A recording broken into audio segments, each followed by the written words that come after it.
नमस्कार दोस्तों, मेरा नाम है प्रदीप चौहान। बात समझनी है तो पूरी सुननी होगी। दोस्तों, बिहार में मिली करारी शिकस्त के बाद कांग्रेस एक बार फिर एक्शन मोड में आने की कोशिश कर रही है, एटलीस्ट दिख तो रही है। इसी सिलसिले में आज दिल्ली में एक बहुत महत्वपूर्ण बैठक हुई, जिसकी अध्यक्षता मल्लिकार्जुन खड़गे और राहुल गांधी ने की, और ये उन 12 राज्यों के अध्यक्ष, प्रभारी और सचिव की बैठक थी जिन 12 राज्यों में अब चुनाव आयोग ने एसआईआर का ऐलान किया है। इससे एक बात साफ हो गई कि राहुल गांधी वोट चोरी का मुद्दा नहीं छोड़ने वाले हैं और चुनाव आयोग को लगातार कांग्रेस कटघरे में खड़ा करना चाहती है। इसीलिए इन 12 राज्यों में जहां एसआईआर हो रहा है, वहां पर चुनाव आयोग के खिलाफ एक विरोध का एक पूरा सिस्टम, पूरा एक सिलसिलेवार तरीके से कांग्रेस विरोध करेगी, जिसकी शुरुआत कांग्रेस दिसंबर के पहले सप्ताह दिल्ली में एक बहुत बड़ी रैली करके करना चाहती है। आज एसआईआर पे 12 राज्य जिनमें अब एसआईआर एक्सरसाइज शुरू होने वाली है, उस पर एक बैठक हुई जिसमें हमारे कांग्रेस के अध्यक्ष मल्लिकार्जुन खड़गे जी और leader of opposition Shri Rahul Gandhi और तमाम उन राज्यों से संबंधित CWC members, PCC presidents, CLP leaders, general secretary incharges और सेक्रेटरीज इंचार्ज सब मौजूद थे। सबने अपनी बात रखी। जो दिक्कतें आ रही हैं चुनाव आयोग से, बिहार का उदाहरण आपके सामने है एसआईआर का, वो सब बातें सबने आपस में साझा की। कांग्रेस पार्टी ने ये निर्णय लिया है कि पहले सप्ताह में दिसंबर के एक बहुत विशाल रैली रामलीला मैदान दिल्ली में होगी। इन तमाम राज्यों के लोग भी होंगे, उसमें नेता भी होंगे एसआईआर के खिलाफ। और जो बदनीयती है चुनाव आयोग, जो राजनीतिकरण चुनाव आयोग का हो गया है, उसके खिलाफ आवाज हम बुलंद करेंगे। 1 तारीख को पार्लियामेंट का सेशन शुरू हो रहा है, पहले सप्ताह में इसलिए ये रैली का आयोजन किया जा रहा है। अब बहुत बहुत सही समय है कि इन दोनों ही चेहरों को बदला जाए। जी हाँ, आप ऐसे बहुत से लोग हैरान होंगे कि मैं मल्लिकार्जुन खड़गे की बात क्यों कर रहा हूं। देखिए, केसी वेणुगोपाल को बदलने की क्यों जरूरत है, ये मैं कई बार बता चुका हूं, आज भी बता चुका हूं। मल्लिकार्जुन खड़गे को बदलने की जरूरत इसलिए है क्योंकि वो बहुत सीनियर नेता हैं, इसमें कोई शक नहीं है, लेकिन एक उम्र है जो उनके आड़े आ रही है। राहुल गांधी को लड़ने के लिए मजबूत संगठन महासचिव और मजबूत अध्यक्ष चाहिए। अध्यक्ष ऐसा चाहिए जो लड़ाई को ग्राउंड पर तक ले जा सके। मल्लिकार्जुन खड़गे के आगे उम्र आती है। मोदी जी के पास एडवांटेज यह है कि जेपी नड्डा ऐसे अध्यक्ष हैं जो खुद दौरा करते हैं सब जगह। हालांकि वो रबड़ स्टैंप है, वो अलग बात है, लेकिन कांग्रेस को ऐसा चेहरा चाहिए जो एनर्जी पार्टी में लाए। अध्यक्ष ऐसा चाहिए जो उम्र में कम हो। मैं ये नहीं कहता कि बिल्कुल युवा बना दो, 50-55 साल का जो भी हो, मतलब युवा दिखे, एक मैसेज लाए, जोश लाए पार्टी में, ऐसा अध्यक्ष चाहिए। अगर आपको जनरल सेक्रेटरी ऑर्गेनाइजेशन दक्षिण भारत से बनाना है, बनाइए, कोई मनाही नहीं है। जैसे मैंने पहले कहा, दक्षिण भारत आपके साथ देता है। जनरल सेक्रेटरी अगर दक्षिण भारत से है, जीएसओ दक्षिण भारत से है, तो अध्यक्ष उत्तर भारत से होना चाहिए या हिंदी पट्टी से होना चाहिए। और मल्लिकार्जुन खड़गे को भी ये बात समझ में आनी चाहिए कि अब उम्र उनकी वो नहीं है कि जहां पर वो उस पद पर बैठे जिसका सुबह से शाम तक बीजेपी से लड़ना काम है। इसलिए मुझे लगता है खड़गे जी से विद ड्यू रिस्पेक्ट, बड़ा दलित चेहरा है, बहुत सम्मान करता हूं मैं उनकी राजनीति की, बहुत सीनियर नेता है, लेकिन विद ड्यू रिस्पेक्ट एक वक्त आता है जब आपको कुर्सी छोड़नी होती है। सोनिया गांधी ने भी छोड़ी है ना, आपके भी छोड़ने का वक्त आ चुका है। दलित की जगह दलित अध्यक्ष बनाइए, कोई मनाही नहीं है या कोई उसमें बुराई नहीं है, लेकिन बनाइए कोई हिंदी पट्टी या दक्षिण भारत के अलावा भारत के किसी दूसरे राज्य से। अगर आप अध्यक्ष दक्षिण भारत से बनाते हैं तो फिर जनरल सेक्रेटरी ऑर्गेनाइजेशन आपको हिंदी पट्टी से बनाना होगा। लेकिन मेरी राय यह है, अगर मैं कांग्रेस में होता या राहुल गांधी की जगह होता तो मैं जीएसओ बेशक दक्षिण भारत से ही बनाता, केसी वेणुगोपाल तो कतई नहीं, दूसरा कोई बनाता, लेकिन अध्यक्ष मैं बनाता किसी हिंदी पट्टी वाले राज्य से, ताकि उस इलाके में एक मैसेज जाए। इस वक्त दरअसल पूरे देश को कांग्रेस से ये मैसेज जाता है कि कांग्रेस तो दक्षिण भारत के लोगों को ही ज़्यादा फेवर करती है, दक्षिण भारत की पार्टी बन के रह गई है। उत्तर भारत के लोग या हिंदी पट्टी के लोग कनेक्ट नहीं कर पा रहे, और उत्तर भारत में जिनको आप आगे बढ़ा रहे हो वो ऐसे नेता हैं जो अपने घर के वोट भी आपको नहीं दिला सकते।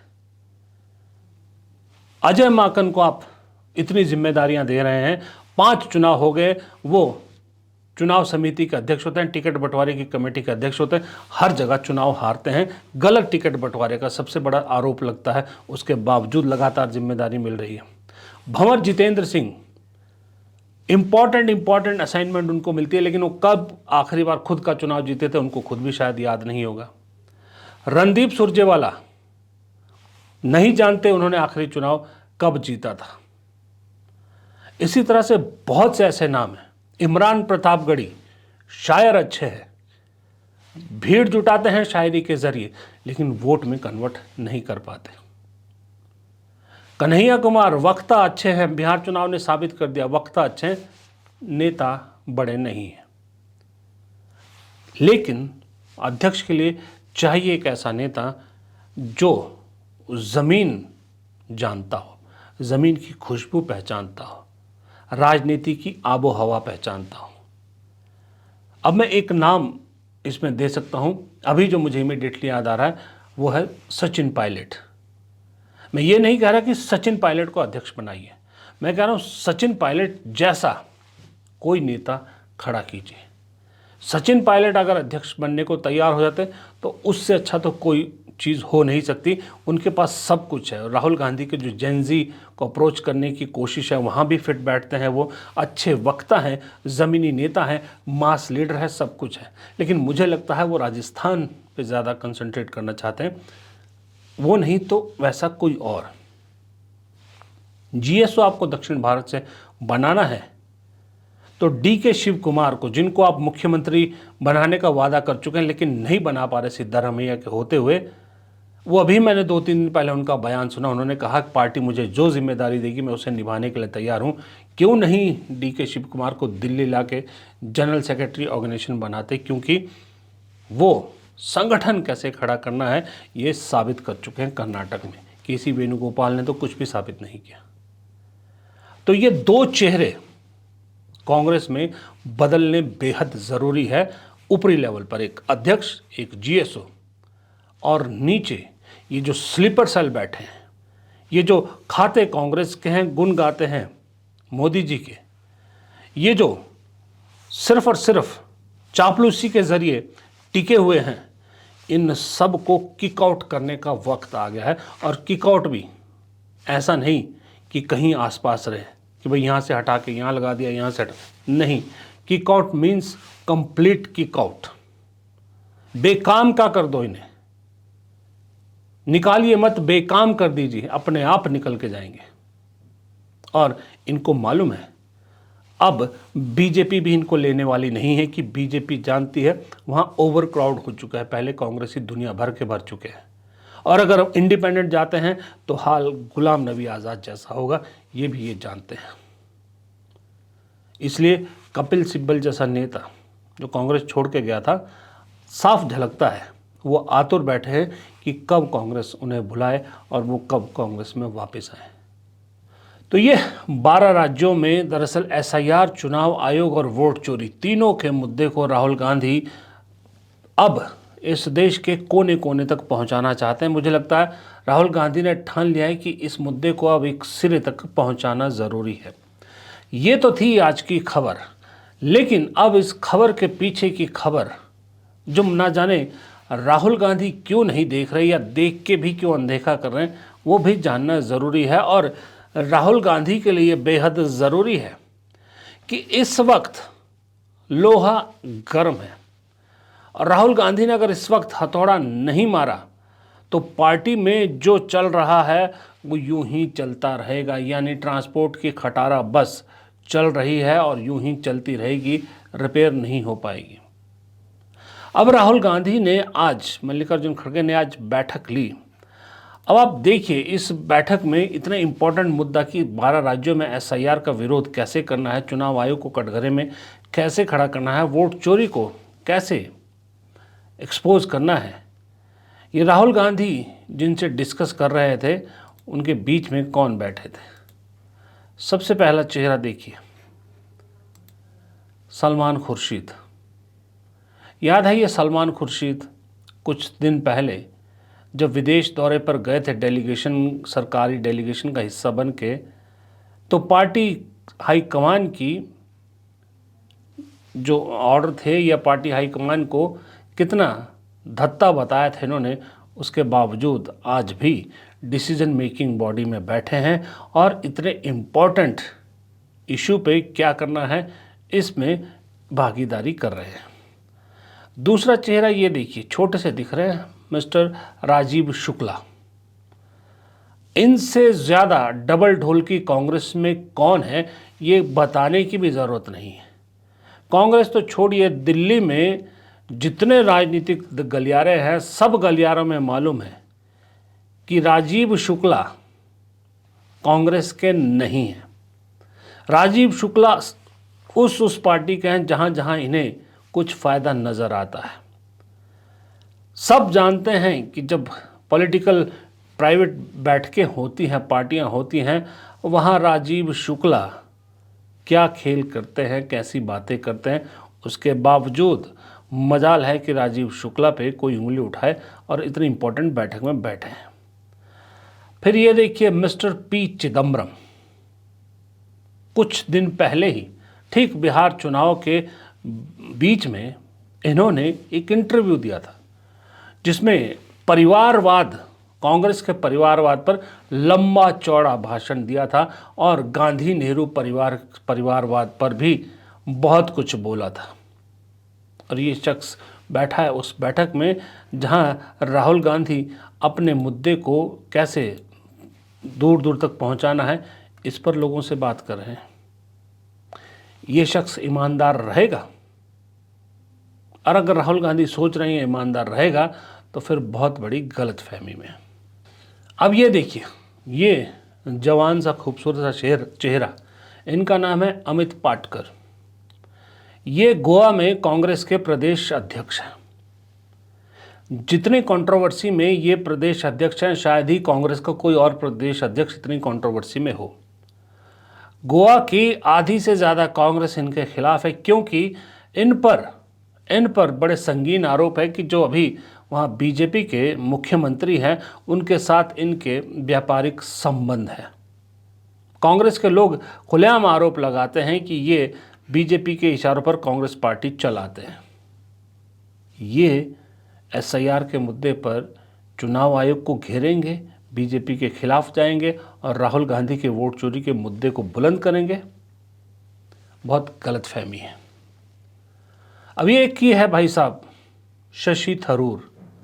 इनको तो लोग बाकायदा कहने लगे हैं कि भाई साहब आप चले ही क्यों नहीं जाते बीजेपी में।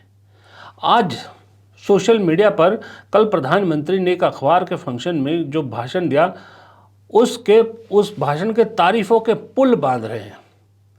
प्रधानमंत्री ने क्या क्या कहा उसका बखान कर रहे हैं और उसकी तारीफों के पुल बांध रहे हैं। और ये सांसद हैं कांग्रेस के और केरल से आते हैं। अब ये कुछ चेहरे मैंने आपको गिनाए हैं, कुछ चेहरे आपको दिखाए हैं। इनके अलावा एक और बड़ा चेहरा है और वो चेहरा है ये मिस्टर केसी वेणुगोपाल। कांग्रेस की परफॉर्मेंस या कांग्रेस में कौन क्या कर रहा है ये रिपोर्ट कार्ड निकाले तो एक बहुत बड़ा ज़ीरो केसी वेणुगोपाल के साथ लगा हुआ है। लेकिन केसी वेणुगोपाल सबसे महत्वपूर्ण पोजीशन पे है और इस बैठक को हेड कर रहे थे एक तरह से, क्योंकि जीएसओ है वो। ये राहुल गांधी के मुद्दे को आगे बढ़ाएंगे। ये दिखाए मैंने आपको चेहरे, सब के सब लंगड़े घोड़े। और राहुल गांधी इन लंगड़े घोड़ों के सहारे जीत हासिल करना चाहते हैं, रेस जीतना चाहते हैं, लंगड़े घोड़ों को अरबी घोड़ों के साथ दौड़ाना चाहते हैं। ये तो नामुमकिन है ना। ऐसा नहीं है राहुल गांधी को मालूम नहीं है, राहुल गांधी को सब मालूम है, पर मजबूर है, वो नहीं बदल पा रहे। इनको चाहते हैं राहुल गांधी, बदलना चाहते हैं, लेकिन नहीं बदल पा रहे, क्योंकि उसकी एक वजह है, और वो वजह है पार्टी के अंदर राहुल गांधी ने ही ढील दी। और उस ढील का नतीजा ये है कि कांग्रेस पार्टी एक क्षेत्र की दबदबे की पार्टी बन के रह गई, यानी पार्टी के अंदर एक ही क्षेत्र का दबदबा हो गया है, और वो क्षेत्र है दक्षिण भारत। कांग्रेस को अगर अपनी रिवाइवल की कहानी लिखनी है, कांग्रेस को बीजेपी से टक्कर लेनी है, तो मैं आज अपने इस मंच से कह रहा हूं, दो चीज़ें करना कांग्रेस के लिए बेहद बेहद ज़रूरी है। पहला कदम, दक्षिण भारत के चंगुल से पार्टी को बाहर निकलना होगा। दक्षिण भारत का चंगुल क्यों बोल रहा हूं मैं? कांग्रेस की सबसे बड़ी बॉडी है CWC, कांग्रेस वर्किंग कमेटी, उदाहरण के तौर पे बता रहा हूं। और उस CWC में देखिए, ये सारे नाम आपके सामने हैं, ये सब नेता दक्षिण भारत से आते हैं। तकरीबन 20-21 नेता हैं जो CWC में ऐसे हैं जो दक्षिण भारत से आते हैं, कोई कर्नाटका, तेलंगाना, तमिलनाडु, आंध्र प्रदेश, केरला, इन जगहों से 20-21 नेता हैं ऐसे। और सब सिर्फ CWC के सदस्य नहीं है, इसके अलावा भी अगर आप नज़र दौड़ाइए कांग्रेस में जितनी इंपॉर्टेंट पोजीशंस हैं, जितने इंपॉर्टेंट प्रभारी हैं, वो सब के सब या ज़्यादातर आपको दक्षिण भारत के मिलेंगे। इनके अलावा जो DK शिव कुमार हैं, या फिर जो कर्नाटक के मुख्यमंत्री है, या और जो कई नेता हैं जो CWC में नहीं हैं लेकिन इम्पॉर्टेंट कांग्रेस में कद है उनका, वो अलग से। कहा जाए तो अगर आप दिल्ली में कांग्रेस के दफ्तर जाइए जिस दिन कांग्रेस के सारे बड़े नेता या कोई इंपॉर्टेंट मीटिंग हो, तो आपको लगेगा ही नहीं कि आप कहीं दिल्ली में, ऐसा लगेगा आप दक्षिण भारत में किसी पार्टी के दफ्तर में हैं। किसी ने तो मुझे कहा कि कोई नेता थे जो कांग्रेस में नए नए शामिल हुए थे, उन्होंने कहा जब मैं पहली बार कांग्रेस दफ्तर में गया, उस दिन मीटिंग थी CWC की, तो मुझे लगा कि मैं कहीं गलती से DMK के ऑफिस में तो नहीं आ गया।